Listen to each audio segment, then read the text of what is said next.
This week's video blog addresses navigating taxes after a big life change, a guide for women starting fresh. Hi, I'm Phil Weiss of Apprise Wealth Management.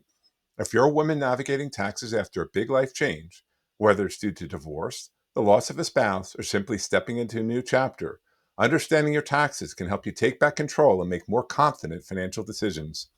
In this video, we'll cover three important areas: Social Security taxation, required minimum distributions or RMDs, and Roth conversions. Let's break it down together.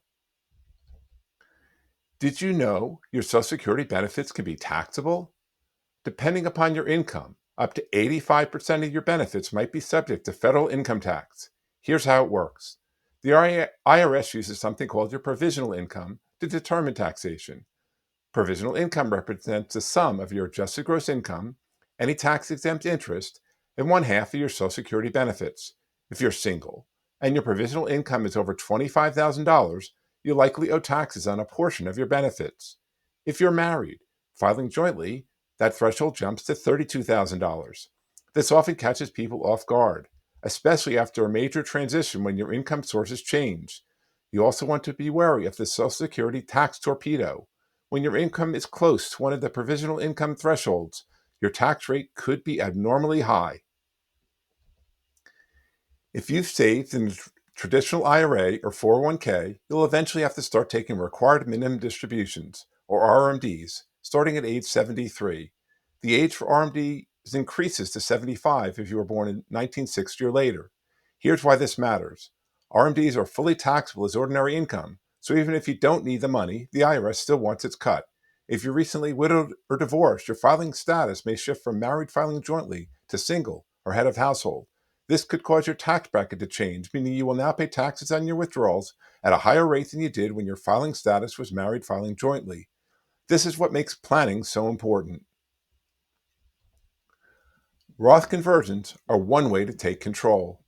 A Roth conversion lets you move money from a traditional IRA into a Roth IRA. You'll pay taxes now, but future withdrawals will be tax-free, and Roth IRAs have no RMDs. This can be especially powerful if your income is temporarily lower following a life transition. You might find yourself in a lower tax bracket, allowing you to convert at a reduced rate and minimize future RMDs.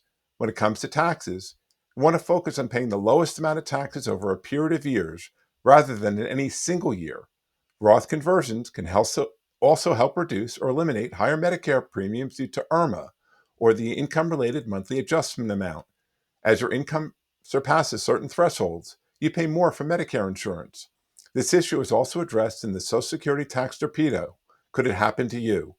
Consider that Roth conversions can help you, your surviving spouse, and your heirs. A Roth conversion strategy may not be right for everyone, but it's worth exploring with your advisor, especially if you're early in retirement or recently single. Let's recap. Your Social Security could be taxed depending upon your income. RMDs are required starting at age 73 or age 75 and can create tax surprises. Roth conversions may help reduce future taxes and give you more flexibility.